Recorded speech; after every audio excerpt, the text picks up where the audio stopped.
Hello and welcome back to Pandemic Playground with Dave. We have a whole new update to talk about today, and that is update 1.195 Sparks of the Future, and also the Sparks of the Future DLC.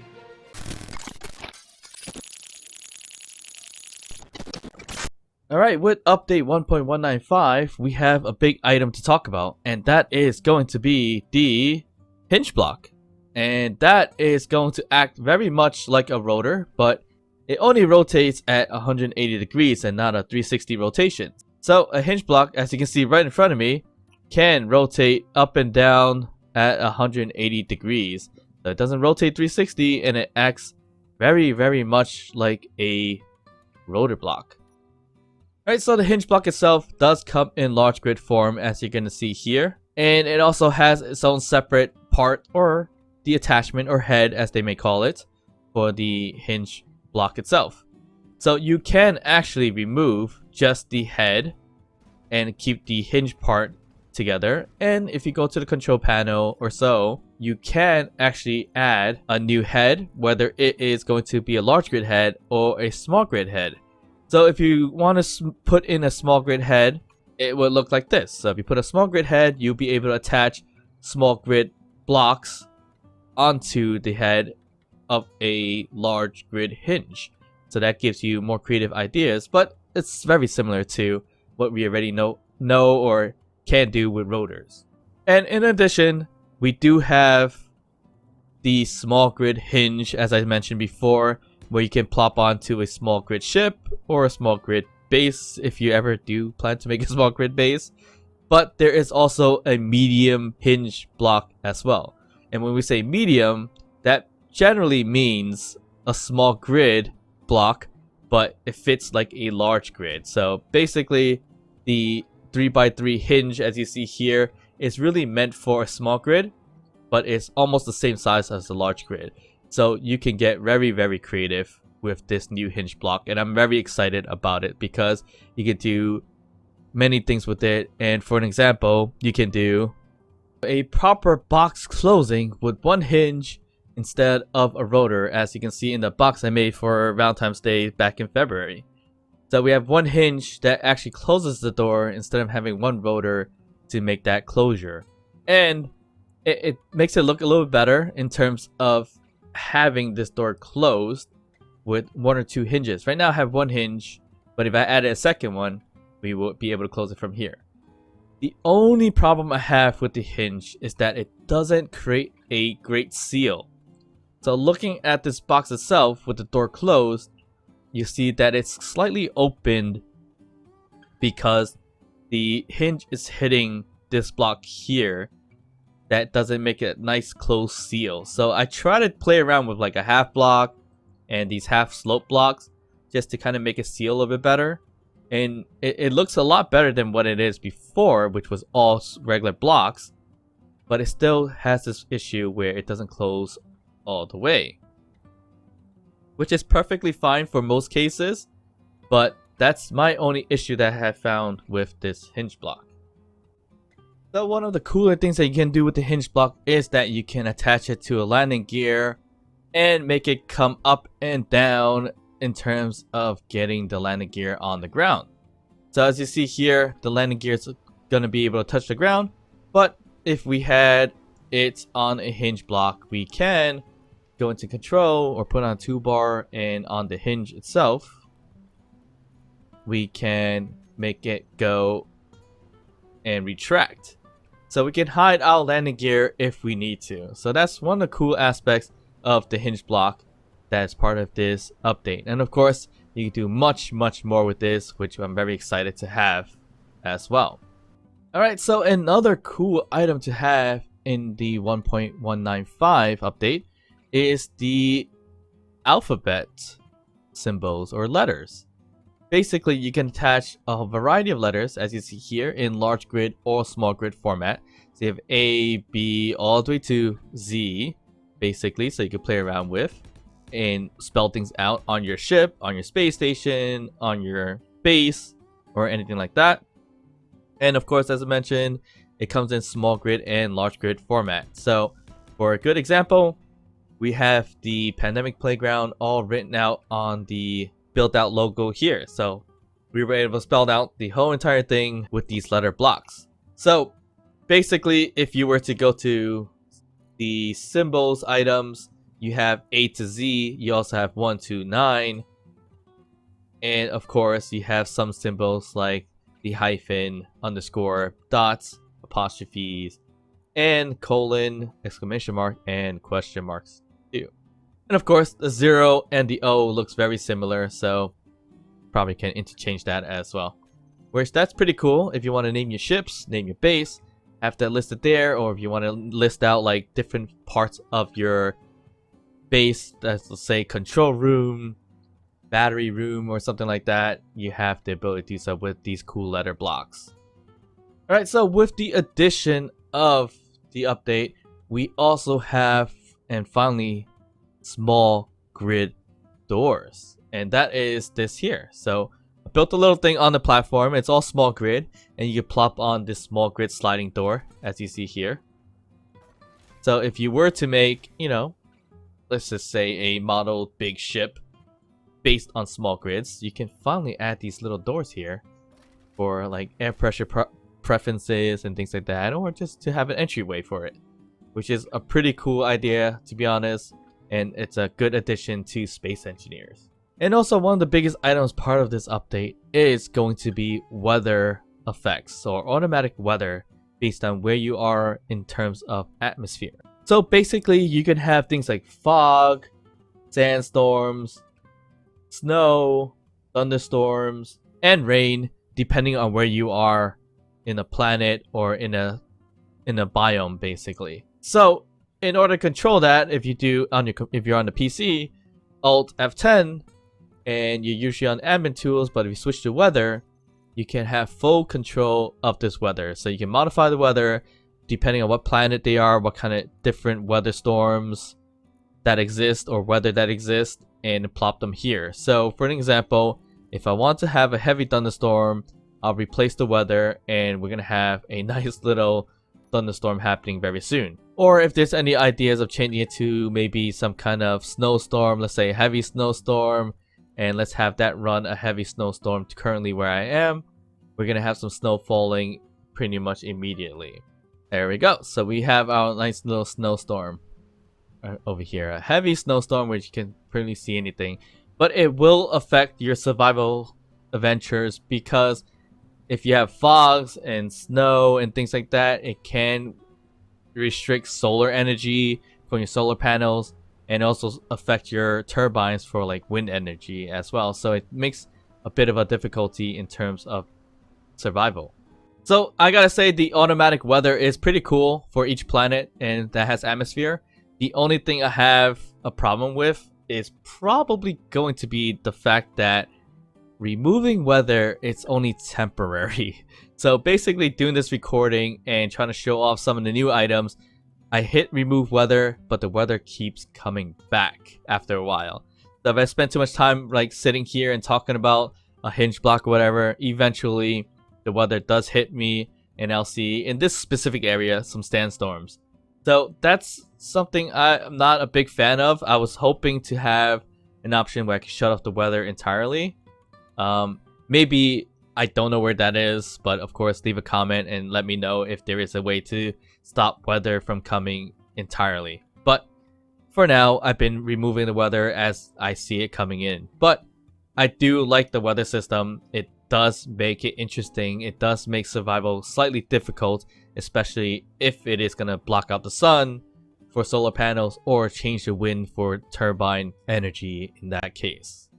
Alright, so also with the update, you can start a new game and play the new scenario Sparks of the Future, which is actually a hotel kind of space where they created and show off all the new updates and parts of the DLC items in here as well.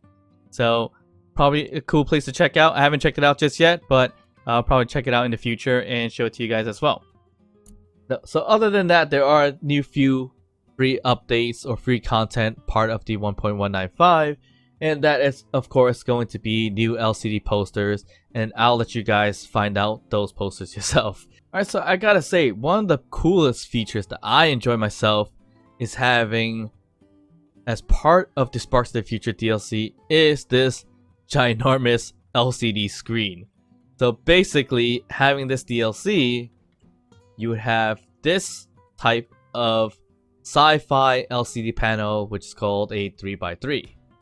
And if you want something even bigger than that, you have the 5x5 LCD screen, which is a big upgrade from your regular LCD screens that are a block or two big.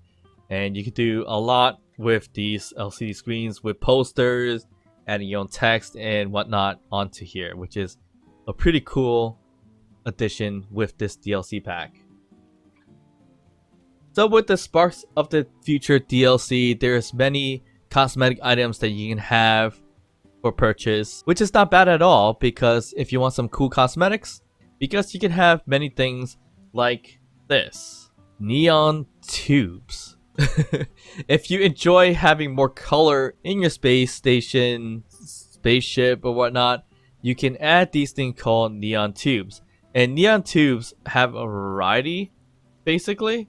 So you have your, if you look on the right hand side, neon tubes 2, corners, tubes up, neon tubes down, neon tubes ends 1 and 2, neon tubes down 2, and also you have the U-shaped neon tubes. And I put a few here, and basically they are not lights. So if you go to control panel, you cannot control the color of the lights there. So neon tubes, you have to hit, if you're on the PC, hit P and change the color of that tube itself. But a cool aspect of these tubes is that, yes, they're not lights and controlled by control panels, but it will emit these colors around your base station or ship, depending on like where you are in that ship.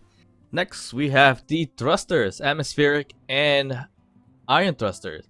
So they made a sci-fi thruster for ion and atmospheric thrusters, and you'll see that here. So you have the large grid, large atmospheric thruster here, and the regular small large grid atmospheric thruster here, which looks very different. It's just kind of like a reskin of the original atmospheric thruster, basically. It doesn't function any different than the original. It just looks a little bit different, and I think it looks fantastic, to be honest. It has all these tubings and connections. The fan looks cool. And of course, when you're thrusting, there's a different thrusting flame for these guys as well. And in addition to that, you do have these smaller grid variations of them.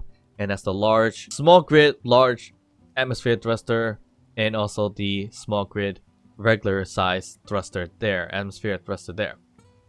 And if you want to look at the ion thrusters, which I think looks a lot better than the atmosphere thrusters, and it's very sci-fi-ish, where you have the large grid variation of them here, large and small, and of course the small grid variations, large and small.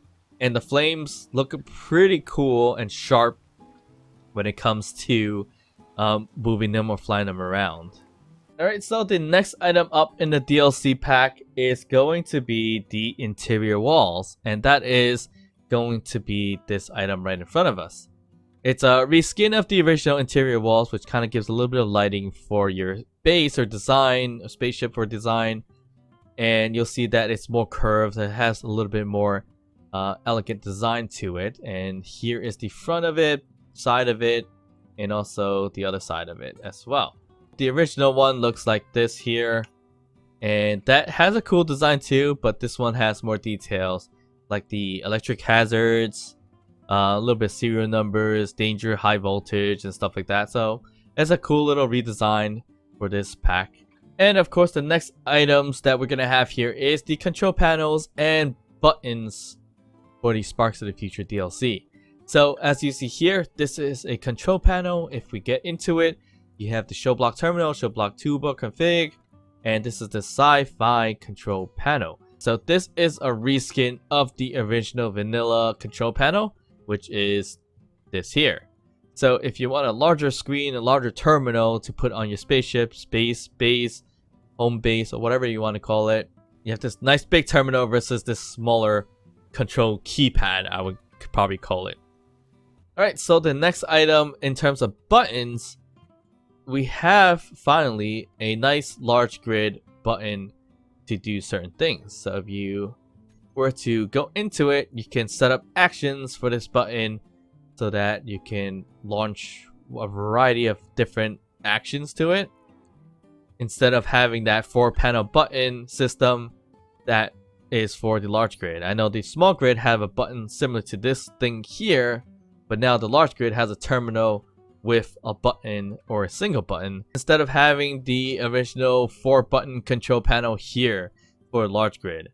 So that's a pretty cool thing to do, but there is an additional sci-fi series of this button, and it's gonna look like this, which looks a little bit more designed than this original 4-button control panel, which is pretty cool, where you have LCD screens on each button and it has a bit more of a design. So definitely a big up on the design factor on this button itself.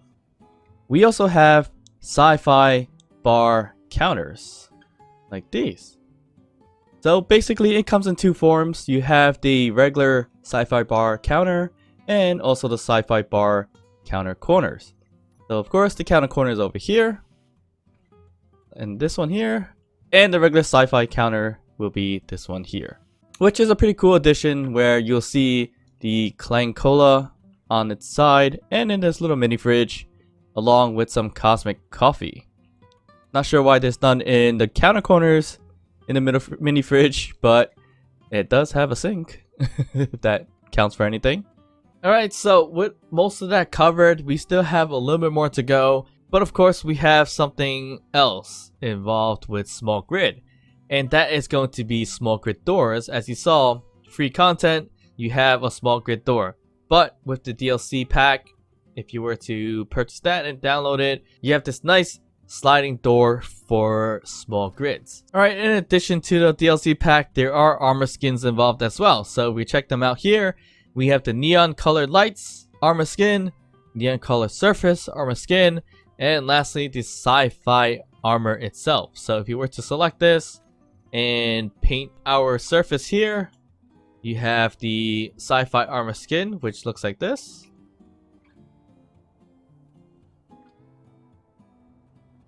And of course, if we paint it neon color lights, it's going to look like this. And of course, last but not least, neon colorable surface is going to look like this. So it adds that bit of design function into the skin itself.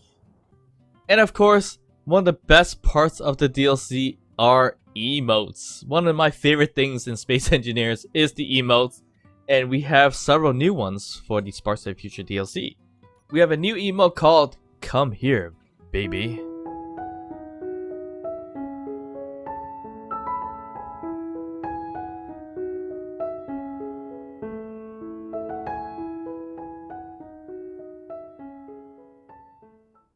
Also, Dance Disco 1.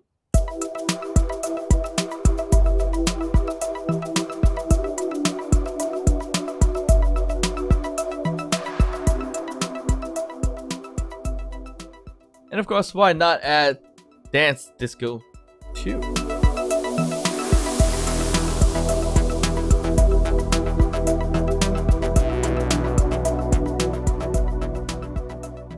And we have several more emotes part of DLC, and that's going to be looking around,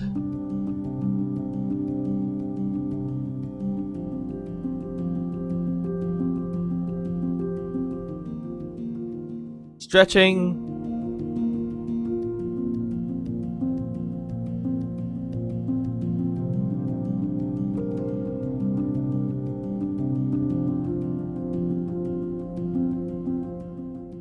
whatever. We also have charge, and last but not least, yelling.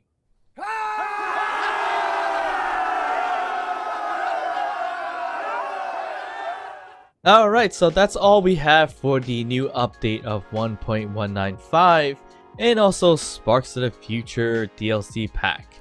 Hope you enjoyed this video. Of course, if you did, please leave a thumbs up, subscribe to the channel, leave some comments, and also hit that notification bell to be alerted of upcoming Space Engineers videos. And as always, thank you guys for watching. I'll see you guys next time. Bye.